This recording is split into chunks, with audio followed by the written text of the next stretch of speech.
Hi Aquarius, here's a general look at your solar chart for the whole of 2012, and it's in two parts. This is part one.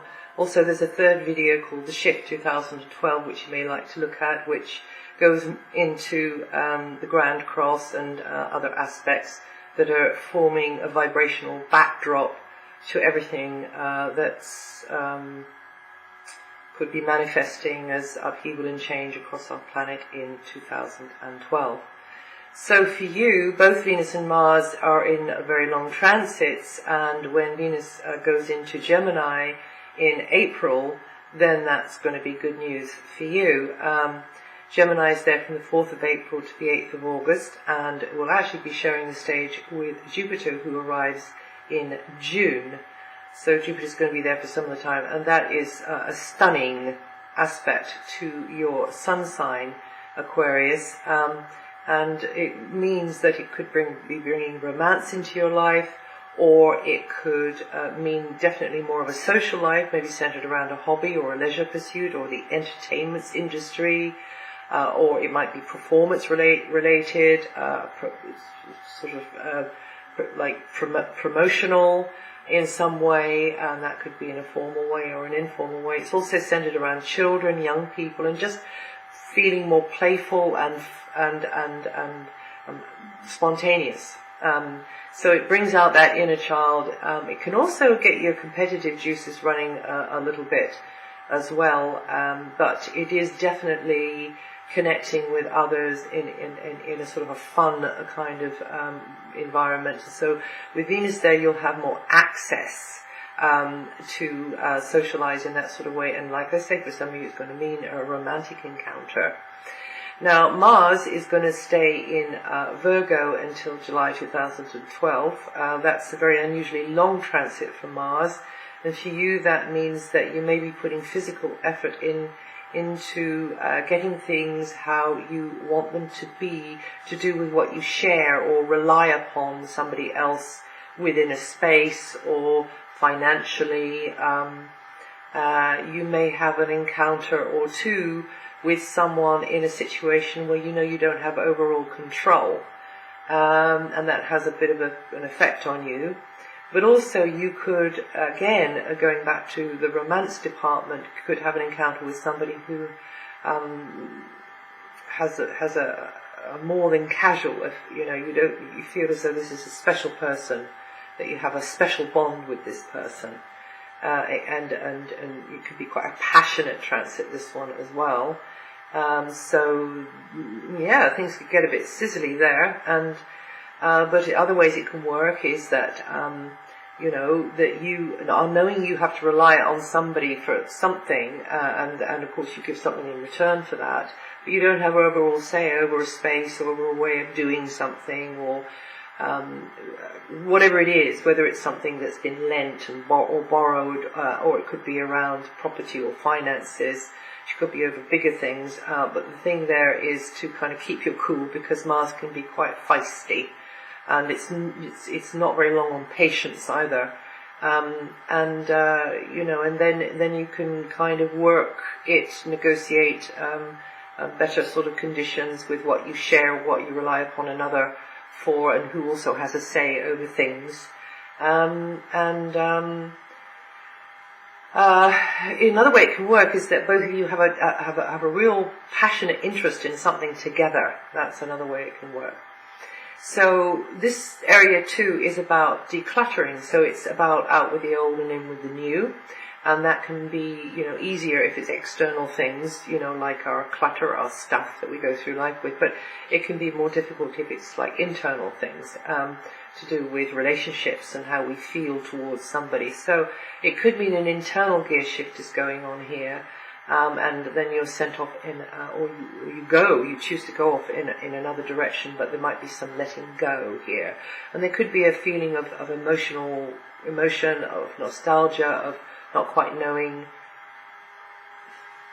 how it's going to be, and that's the gist of it. And also conflict and turbulence inside, or that conflict can be externalized, and you're having actually, words with someone, because the tendency with Mars here is to keep frustrations bottled up, to be quite secret about feelings, to not let on. So, and then that can build up, and then kind of the cork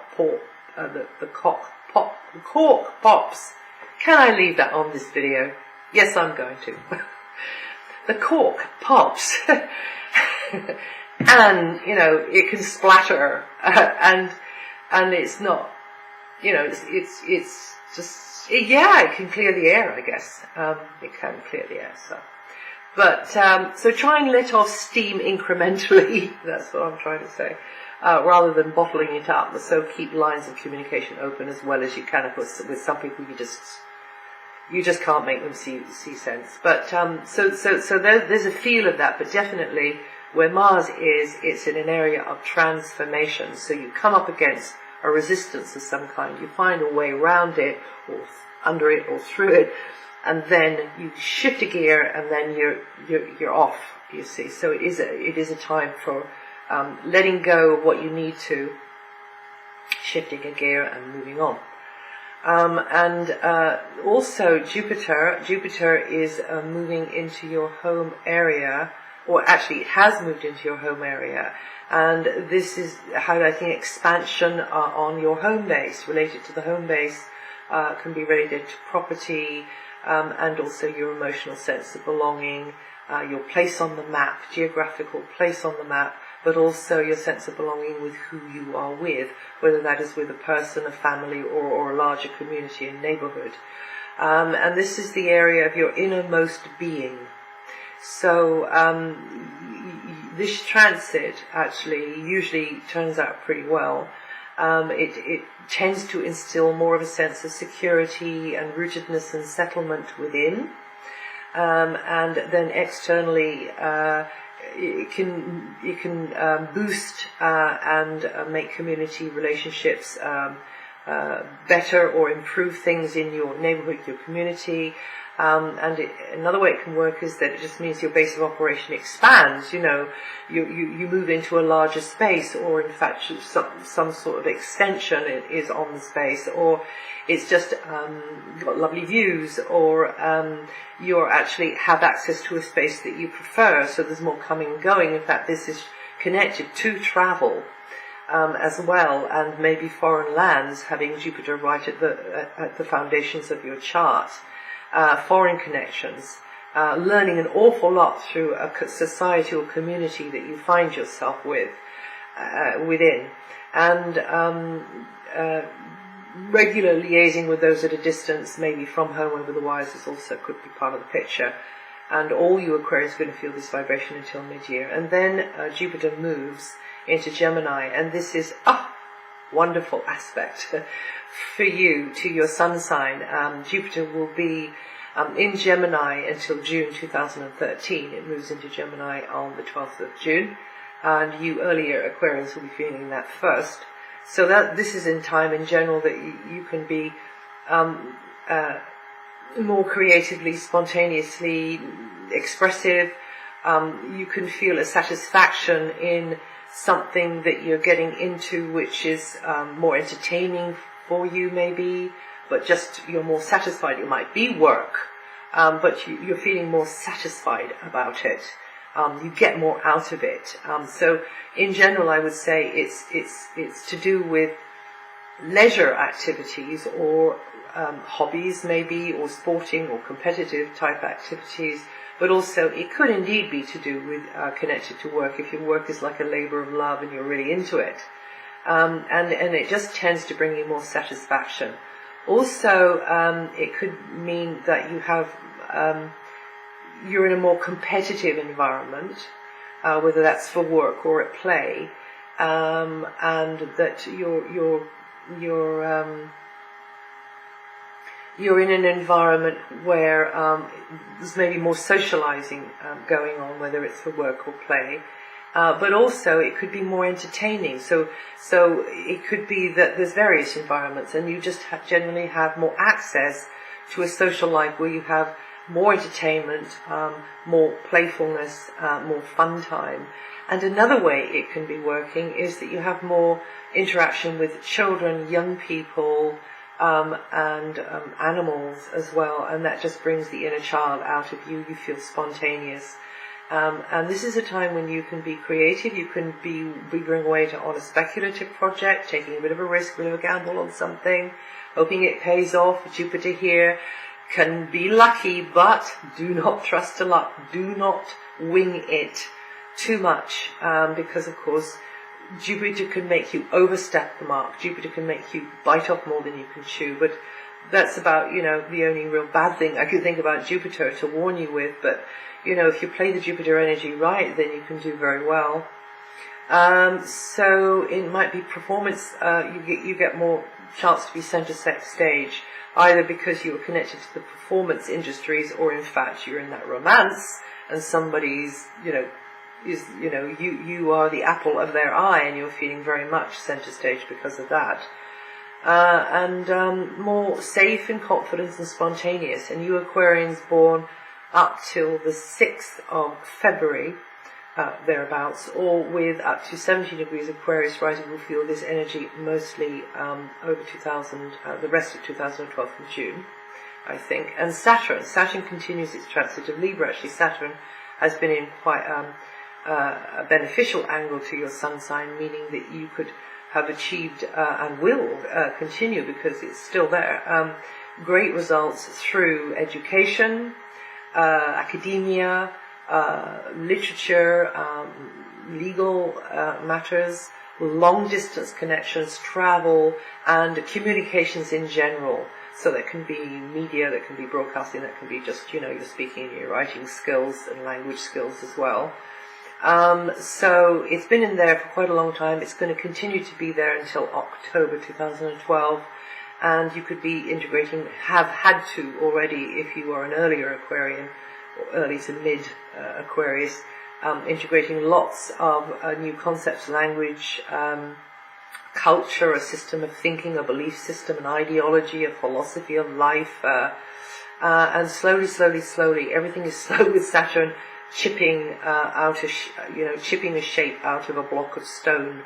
So having to be consistent and patient and hard working, probably sometimes as well, on an intellectual type level maybe.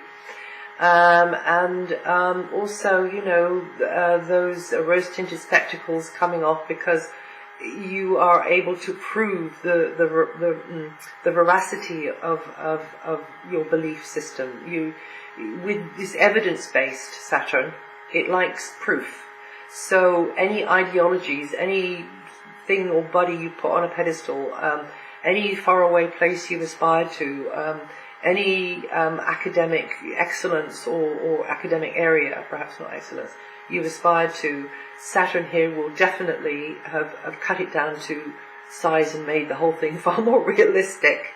And you see it warts and all, but that's not a bad thing, eh? So your eyes will probably be open. Now, you Aquarians born from around the 10th to the 19th of February, actually, it's the whole of Aquarius, from the 10th onwards. So it's the whole of your sign from around about the 10th onwards, until you go into Pisces, or from 21 degrees of Aquarius rising. You're likely to feel the vibration mostly over 2000, up until the end of the 3rd week of October 2012. And then Saturn enters Scorpio on the 6th of October, but there's a bit of an overlap, and begins its 2.5-year transit of a different area of your chart. And you earlier Aquarians born from around about 20th to the 20th to the 30th of January, or with around 10 degrees, or up to 10 degrees of Aquarius rising, will feel the vibration the most, so between the 20th to the 30th, or up to 10 degrees. And from 6th of October, Saturn will begin to help you redefine your place in the world, your image, your life direction, your career, what you stand for, the role you play, but also, like I say, your life direction. And you will be restructuring things there, reinventing yourself in a way. That'll all be happening in gradual, slow stages because Saturn is quite slow. And if you're old enough, look back 28, 29 years and you'll see that you were in the same part of the cycle then. And you'll be able to look at it and realize what happened and what happened next, and you get the gist of the feel of it. That can be quite an eye-opener. And of course, you're coming at this around the next time now, older and wiser, and more able to know what to expect and prepare accordingly. But overall, this can be a time of more serious perseverance related to your profession. You're standing in the world, you're standing in a community, and in your general direction in life. And you've got to work harder at it. You've got to be, ready to take on more. And you can do very well indeed. I've seen people do very well indeed with this transit up in the top of their chart. Now, I'm going to speak about your ruling planet Uranus, but I'll do that in the second part. So hopefully, I'll see you there. Hi Aquarius, this is part 2 of your overview for 2012. Now Uranus, that's your ruling planet. It came out of Pisces last year, went into Aries. It's in a much better position to help you in the angle it's making to your sun sign. So it's in your communication sector now, and it will be gradually changing the way you understand and translate the world around you. It might be that you are in a strange place more often, or places that are stimulating and inspirational and unusual, or foreign culture. It could be like that as well, or it's to do with techno stuff, or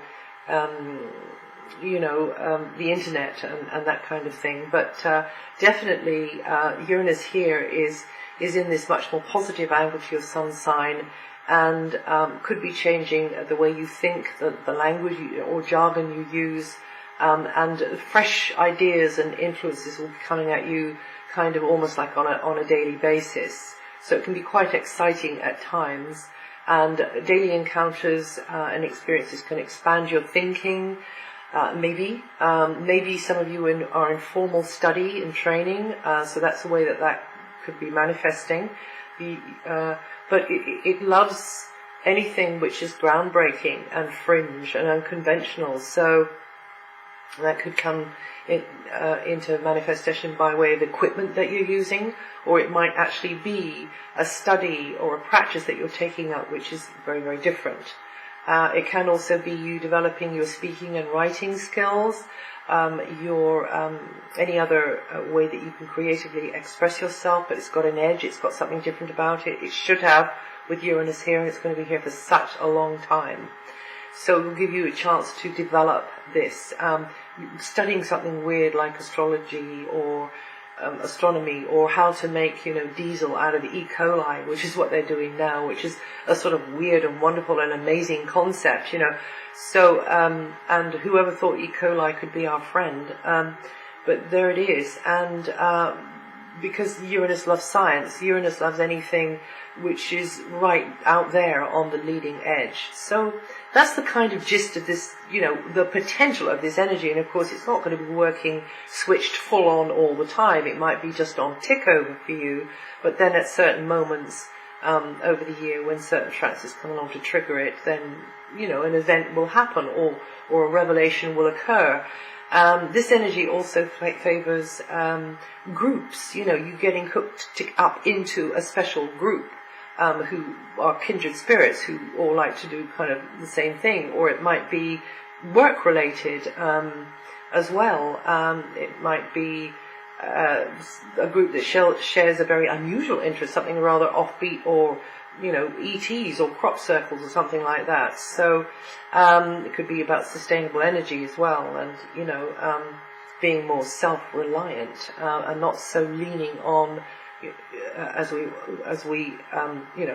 the systems have designed for us to be totally reliant on outside sources for our heat and light and food, etc. So it might be something like that, and a group that you get in a cooperative of some kind. It could be something like that.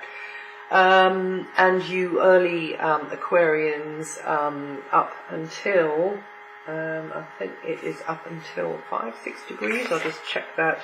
No, it isn't. It's up until 8 degrees, Aquarius 8 degrees rising, or born in the first 9 days, somewhere around about that, 9 days. It won't be far off that, of Aquarius. So that will be up until the 30th, from the 20th, 21st of January to the 30th. Should be feeling that the most throughout 2012. Now, for more than 15 years, I think Neptune has been making its influence felt in your sign, sometimes disillusioning you, sometimes confusing you, sometimes distorting your perception, sometimes getting you maybe into addictive habits. There's lots that could be said about Neptune. Anyway, the big news is that it is actually moving out of there. And it's going to be going into its home sign, Pisces, on the 4th of February. So this new position of Neptune means that slowly your values will begin to change. And that clarity is going to come back to you again, and you're going to be able to get things, you're going to feel more decisive about yourself and your life and who you are and why you're here, maybe even, but why you're in certain relationships, why you're doing certain work or living in certain places. So you just start to get that clarity, especially you later Aquarians. But then it moves, and then that's why this clarity will come in. And you'll start then, this energy will come into your financial area, so it might mean that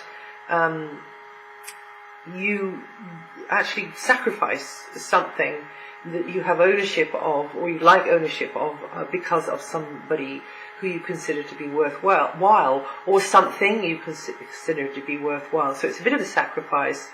On a mundane level, it would be wise not to overlook, not to just expect everything to be running smoothly without really checking on it, because there's lots of kind of scammers out there, and people who are ready to, fraudsters and the like. And because this is a very materialistic area that Neptune's gone into, to do with money and property, then I would say just make an extra effort to watch your back. But it's such a long transit, so it's only going to be affecting you really, really early, Aquarians, in 2012, and that will be up until you Aquarians born with 4 degrees of Aquarius rising around about there, or born in the first 5 days of Aquarius, so that will be from the 20th to the 25th of January. The life-changing force of Pluto is in Capricorn, working very subtly from behind the scenes, energetically helping you to let go of ingrained patterns and perhaps nowadays inappropriate knee-jerk responses, which served you in the past, but or were developed in the past because of a survival mechanism or a protection mechanism, and now they're just, they're not appropriate anymore. So letting go of anything like that, and letting go of an old way of being, and gradually this rebirthing happening. Subtle gear shifts going on, an old order crumbling, and the decks are clearing for preparation and reinvention of yourself, which could be going on right now. And that would be affecting you Aquarians born up to 10 degrees around about there of Aquarius rising, which is going to be from the 20th, 21st to just about the end of the month, the 30th, 31st of January. There's 2 solar eclipses in 2012, and one is on May the 20th at 0 degrees of Gemini, and the other is November the 13th at 21 degrees of Scorpio. So the one in Gemini will open the gates really for you to make positive change to do with what I was talking about earlier, romantic partners, social life, spontaneous, more entertaining activities, leisure activities, also around children, animals, and anything or anybody, anything that you really enjoy doing and anybody you really enjoy hanging out with. It might be work orientated as well, but again, it's the kind of work that can potentially give you a huge amount of fulfillment, satisfaction, make you feel empowered. So this eclipse is going to be a helper here for you to tweak or change whatever you feel as though you can, and then the pulse of that, that change energy will go on for several months after that eclipse. In fact, it can even start happening, you feeling it a month before. Strange but true. So really, putting something in place to make it easier to do the kinds of activities which allow you to shine in your own special way. And it could also be related to the entertainment industry or performance-orientated activities, whether for work or play. The second one is in Scorpio, and that's going to send a pulse of energy during coming months, providing it connects up with an important point in your natal chart. So this one is late year, but it means that you could establish, it will help you to establish the right connections to help with your status in the community, your place in the pecking order, your profession. Anything connected to career, anything connected to your ambitions and your goals. They might be professional ones, but they don't have to be. Helping you to do whatever it is to make the changes necessary there to that structure. It can be very helpful to you, and you can help you to achieve success. And also, maybe you would like to know when Mercury is going retrograde. Many of you do, I know. So Mercury goes retrograde for three times every year for about approximately 3 weeks each time. And in 2012, it'll be going retrograde March the 12th to April the 4th through Pisces and Aries. July the 14th to August the 7th through Cancer and Leo. And November the 6th to November the 26th through Scorpio and Sagittarius. Also, you might like to listen to your rising sign or moon sign. That might hold something remotely useful for you, so you can sort of get the gist of what might be coming up, or the feel of it anyway, which is all I can do, really. You also might like to listen to the video, The Shift 2012, because that's got a little bit more there about what's going to affect us all globally. It's talking about, the backdrop against which this small forecast is set. And it looks like, we can, at certain stages, be in for quite a rough ride, some of us, in certain places. So that's it. I wish you well, and I will see you the next time. Take care.